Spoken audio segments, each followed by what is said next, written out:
Population geography की इस part 2 में आप देखिए कि हम लोग क्या पढ़ने वाले थे, प्रजाति वर्गीकरण यानी रेशियल क्लासिफिकेशन। ठीक है, तो देखिए लाइन बाय लाइन चलते हैं, पेन की टिप को फोकस कीजिएगा।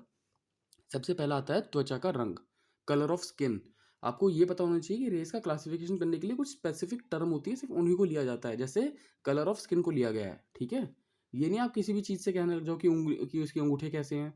ठीक है, मतलब एक तरीके से अंगूठे का तो कह सकते हैं, लेकिन ये बात हो जाती है कि जैसे मान लीजिए आप कहने लगो कि भाई इसकी उंगलियां कितनी मुड़ रही हैं, तो उससे वो लॉजिक नहीं है। ठीक है, प्रजाति का वर्गीकरण कुछ सेलेक्टिव चीज़ों पे होता है। तो पहली सेलेक्टिव चीज़ क्या है, त्वचा का रंग, कलर ऑफ स्किन। किसने दिया था, कुवियर। अब देखिए क्वेश्चन कैसे बनता है, ये मैच करने के लिए आ सकता है आपके कि रेशियल क्लासिफिकेशन दे देंगे एक तरफ दे देंगे इनके साइंटिस्ट, इनके ज्योग्राफर के नाम। तो आपको मैच करना पूछ सकते हैं कि कलर ऑफ स्किन किसने दिया था, कुवियर ने दिया था। याद रखना आपको, कलर ऑफ स्किन किसका है, कुवियर का है। ठीक है, इन्होंने त्वचा के रंग के आधार पर क्या है, देखो सबसे पहले काकेसाइड, मैंगलोइड और नीग्रोइड।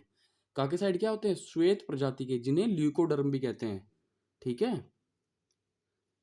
काकेसाइड जो होते हैं सफेद रंग के होते हैं आपके, सफेद लिखा है ना। ठीक है, और इनको हम लोग क्या कहते हैं दूसरी भाषा में, ल्यूकोडर्म। ठीक है, फिर आते हैं आपके मैंगलोइड, पीली प्रजाति के होते हैं जिन्हें हम कैथोडर्म कहते हैं। फिर आते हैं नीग्रोइड, काली प्रजाति के, जिसे हम लोग कहते हैं मेलानोडर्म। अब देखिए यहाँ पर कंफ्यूज करने वाली क्या चीज़ है, ये चीनी छोड़ी, यहाँ पर जो लिखा हुआ है इसको कंफ्यूज मत होइएगा। ये देखिए काकेसाइड, मैंगलोइड, नीग्रोइड ना देखे एग्जाम में आपसे क्या पूछ सकते हैं कि मैंगलोइड को त्वचा के आधार पर कुवियर ने क्या नाम दिया था, तो मैंगलोइड्स को उन्होंने कैथोडर्म कहा था। काकेसाइड जो सफेद रंग के होते हैं उनको उन्होंने ल्यूकोडर्म कहा था, और जो नीग्रोइड होते हैं उनको उनको उनको उन्होंने मेलानोडर्म कहा था। ठीक है, काकेसाइड को ल्यूकोडर्म, मैंगलोइड को कैथोडर्म, नीग्रोइड को मेलानोडर्म। ये आपको याद रखना है कौन किसको क्या कहा था। ठीक है, अब आते हैं बालों के रंग या बनावट। बालों का कलर कैसा है, बनावट कैसी है, colour and texture of hairs. ये किसने दिया था, हेडन ने दिया था।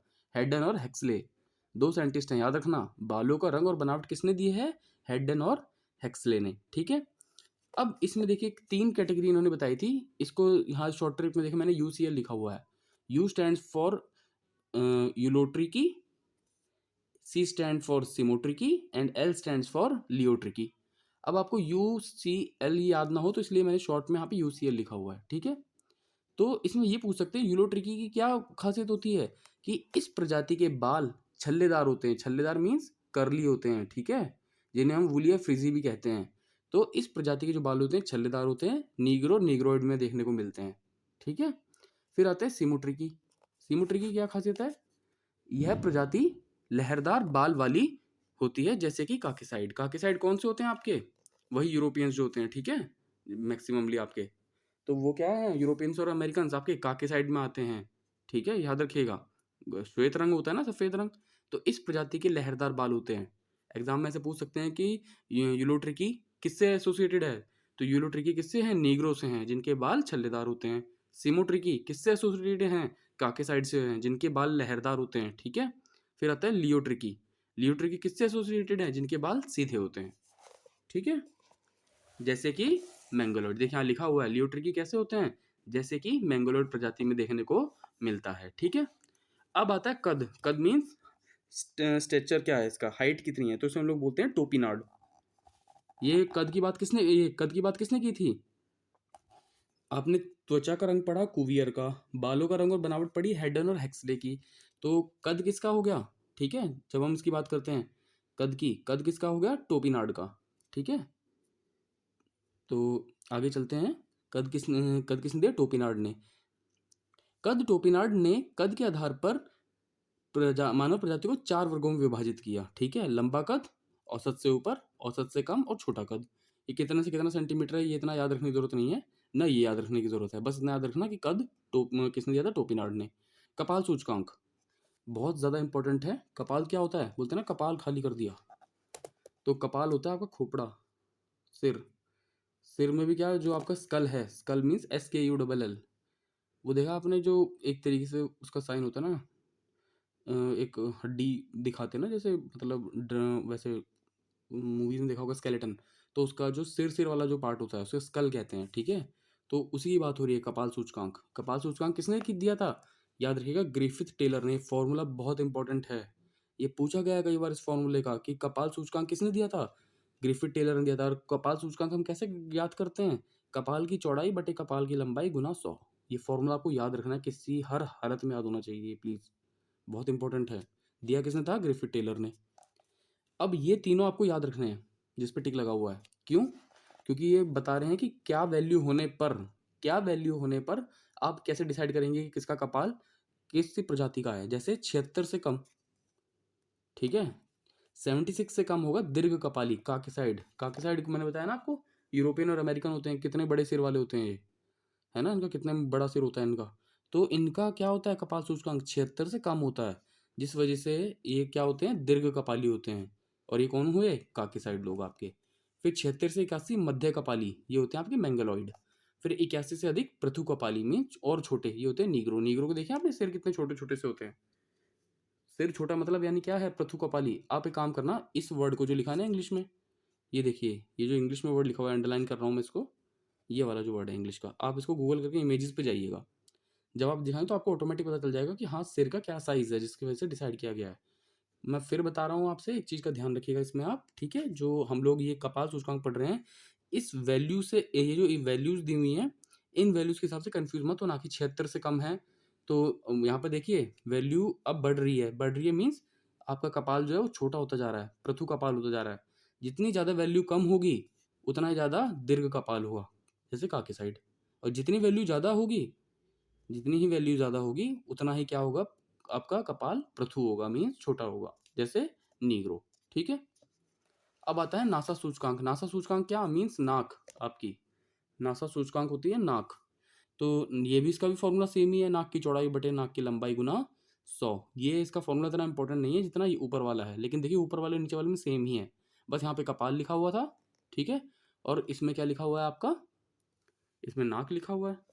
तो इसमें देखिए 70 से कम होती है तनुनासा। तनुनासा मीन्स लंबी नाक जो होती है। 70 से 85 मध्य नासा, और 85 से अधिक होती है चिपटा नासा। निग्रो लोग भी देखिए कैसी चिपटी नाक होती है। और 70 से 85 वाले मध्य नासा, जो मैंगलोइड होते हैं, इनकी नाक देखो कैसी होती है। तो ये वाली वैल्यू जो है आपको, ये याद होती है तो अच्छी बात है, वरना कोई बात नहीं, लेकिन कपाल सूचकांक की वैल्यू जरूर याद रखनी है, ठीक है। एक तरीके से नजर में होनी चाहिए नासा सूचकांक की क्या वैल्यू है, तो कौन सी प्रजाति का होगा वो, ठीक है। तो इस तरीके से अब देखिए, यहाँ पर अगला पॉइंट आता है आपका प्रजातियों का वर्गीकरण, सॉरी वितरण, ठीक है, डिस्ट्रीब्यूशन ऑफ रेसेस। काकेसाइड प्रजाति, ठीक है, कहाँ मिलती है? इस प्रजाति का एकत्रीकरण यूरोप में। काकेसाइड कहाँ मिलेंगे आपको? सबसे पहले यूरोप में, ठीक है, पाया जाता है। यूरोप के अलावा, अब यूरोप के अलावा भी कहाँ मिलेंगे? यह प्रजाति अफ्रीका के उत्तरी तट के सारे एक पेटी में, अफ्रीका कौन? पूरा महाद्वीप की बात हो रही है, ये पूरे महाद्वीप की जो यूरोप के अलावा यह प्रजाति कंप्लीट अफ्रीका महाद्वीप के उत्तरी तट की बात हो रही है, ठीक है, जहाँ पे तुर्की, ईरान और बलूचिस्तान एवं उत्तरी भारत में भी पाई जाती है। आपने देखा होगा टर्की के, ईरान के लोग कैसे होते हैं? गोरे होते हैं ना थोड़े से, और कैसे होते हैं? थोड़े से हैवी होते हैं। पठान वगैरह जो होते हैं ना, उनकी हाइट देखो आप और उनका सर देखो, है ना, इस वजह से वो काकेसाइड प्रजाति में आते हैं, ठीक है। नार्डिक या उत्तर पश्चिमी, अब इसके अंतर्गत भी छोटे छोटे समूह हैं काकेसाइड में, जिसमें नार्डिक और एल्पाइन आते हैं। नार्डिक में कौन कौन से? स्कैंडिनेवियाई। स्कैंडिनेवियाई क्या है? ये देश का नाम नहीं है। नॉर्वे, स्वीडन और फिनलैंड, नॉर्वे, स्वीडन और फिनलैंड, इनको स्कैंडिनेवियाई देश कह देते हैं एक साथ, ठीक है। डेनमार्क अलग है, डेनमार्क, जर्मनी, उत्तरी फ्रांस, नीदरलैंड, ये सारे क्या हैं? ये नार्डिक के अंदर आते हैं। ये ध्यान रखना आपको कि नार्डिक में कौन कौन से आ रहे हैं। सभी यूरोपियन नार्डिक में नहीं आते। यहाँ पे जो नाम लिखे हुए हैं बस मोटे मोटे आपको याद होने चाहिए। जर्मनी, उत्तरी फ्रांस, नीदरलैंड, बेल्जियम, पूर्वी ब्रिटेन, बस। एल्पाइन क्या होता है? जो मध्य यूरोप वाला इलाका है। एल्पाइन में कौन कौन से हो गए आपके? नॉर्वे, ठीक है, यहाँ पे देखिए कुछ कुछ सेम ही है। नॉर्वे, उत्तरी इटली, तुर्की, यूरोप में आल्प्स, और इधर आल्प्स के सारे पूर्व पश्चिम में रूस और ईस्टर्न द्वीप समूह, ठीक है। रटने की जरूरत नहीं है, एक बार बस ये पता हो जाना चाहिए कि हाँ नार्डिक में जर्मनी, फ्रांस, नीदरलैंड, जर्मनी, हाँ नार्डिक में आ गया आपका जर्मनी, फ्रांस, नीदरलैंड और बेल्जियम, ठीक है। और एल्पाइन में क्या आ गया आपका? डेनमार्क, नॉर्वे, उत्तरी इटली, टर्की, ठीक है। फिर आते हैं भूमध्य सागरीय। भूमध्य सागरीय में कौन से हैं? क्लासिक भूमध्य सागरीय है एंटीलो और इंडो अफगान। टफ लग रहा है ना थोड़ा सा याद करना, लेकिन आपको बार बार जब आप इसको देखेंगे, रिवाइज करेंगे, तो आपको थोड़ा सा याद हो जाएगा। तो भूमध्य सागरीय कौन से होते हैं? मेडिटेरियन क्लाइमेट जो है उसके आसपास वाले रीजन, ठीक है। तो भूमध्य सागरीय में कौन कौन से आ जाते हैं आपके, देखा होगा आपने, पुर्तगाल कंट्री जो है, ठीक है। एक फेमस फुटबॉलर है आपके पुर्तगाल के, कौन है उसको देख के बताइएगा आप, ठीक है। फेमस, बहुत बे फेमस फुटबॉलर है। पुर्तगाल, स्पेन, फ्रांस, इटली, मिस्र और फिलीपींस, ठीक है। इस चीज़ का ध्यान रखिएगा। फिर आते हैं इंडो अफगान। इंडो अफगान में है इराक, अफगानिस्तान, बलूचिस्तान, उत्तरी पश्चिमी भारत और पाकिस्तान, ठीक है। बस यही जो मैंने अंडरलाइन किए हैं इन्हीं को याद कीजिएगा, लेकिन ये नार्डिक और एल्पाइन जरूर पढ़ लेना ऊपर से एक बार अच्छे से, ठीक है। दिनारिक, ये थोड़ी सी मतलब जो ये लिखा है ना दिनारिक, ये फेमस है, थोड़ी सी पूछी हुई है। दिनारिक कहाँ होती है, स्विट्जरलैंड में। अब देखिए एक बात याद रखिएगा, आप ऐसे कैसे याद रख पाएंगे कि दिनारिक, ये दिनारिक जो है लिखा हुआ है ना, इसे दिनारिक बोल देते हैं, वैसे डिनारिक हिंदी में लिखा हुआ है, डिनारिक, ठीक है। तो ये जो है, ये क्या कहते हैं इसको, क्या है इस प्रजाति का नाम, ये डिनारिक जो है, ये स्विट्जरलैंड और से यूगोस्लाविया तक, स्विट्जरलैंड में एक पर्वत का नाम है, उसका नाम है दिनारिक। उस वजह से इस प्रजाति का नाम, उस वजह से प्रजाति का नाम क्या पड़ा है, डिनारिक पड़ा है, ठीक है। यही अंतर है मेनली, और कोई नहीं है इसमें बेसिक, बस। और इसके अलावा बाकी आपको नीचे तक का कुछ पढ़ने की जरूरत नहीं है। ये थोड़ा ध्यान रखना कि जो अरेबिक लोग होते हैं उत्तरी अफ्रीका में, ठीक है, उत्तरी अफ्रीका में इनको अरेबिक अरेबिक कहते हैं, ठीक है। और हेमाइट जो होते हैं ये उत्तरी अफ्रीका में मिलते हैं। बर्बर जो है ये एटलस भूमि में मिलते हैं, ठीक है। ये जो अंडरलाइन मैंने किया हुआ है बस ये वाला आपको पढ़ना है खाली। इसके बाद नीचे आओगे आप थोड़ा सा, तो आप क्या देखोगे, ये देखिए नीचे में क्या है, वेदा। वेदा श्रीलंका की क्या है, एक ट्राइब है। लैब क्या है, स्कैंडिनेविया में मिलते हैं। लैब क्या है, ट्राइबल लोग होते हैं। ये कहाँ मिलते हैं, स्कैंडिनेविया, नॉर्वे, स्वीडन और फिनलैंड में, ठीक है।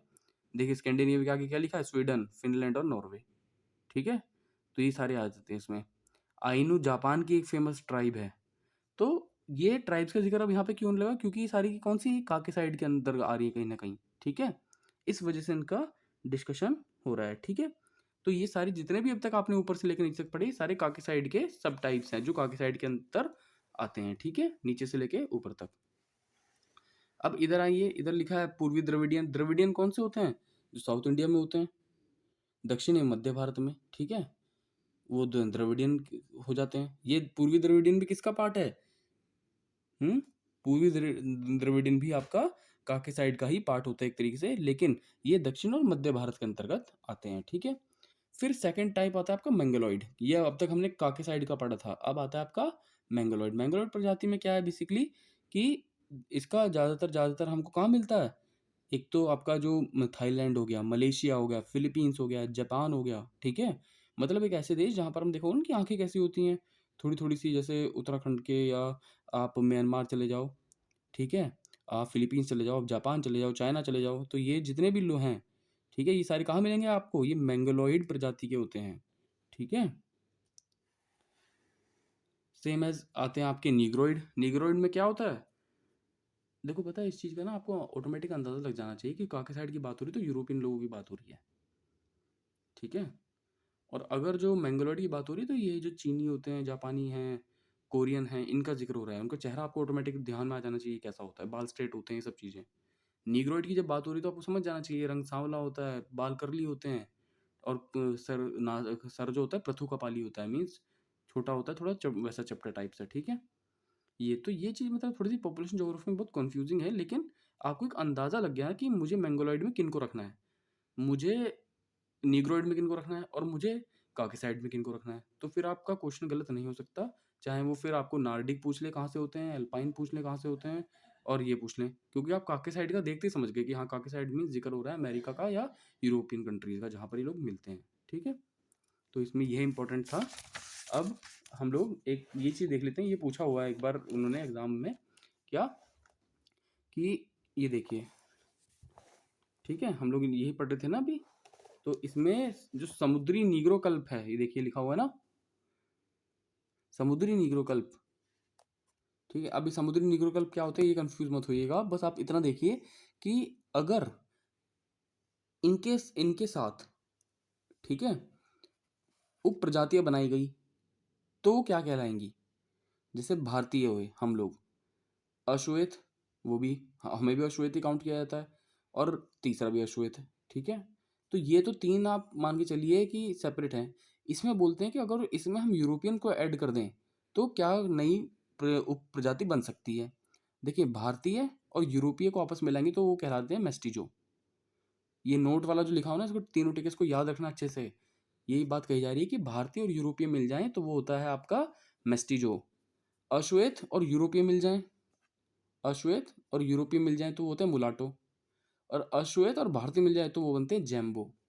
तो ये तीनों चीज आपको याद होनी चाहिए कि भारतीय और यूरोपीय मिलकर क्या बने, अश्वेत और यूरोपीय मिलकर क्या बने, अश्वेत और भारतीय मिलकर क्या बने। ठीक है, बस। अब हम नेक्स्ट वीडियो में क्या पढ़ेंगे, जनसंख्या वितरण, पॉपुलेशन डिस्ट्रीब्यूशन। ठीक है।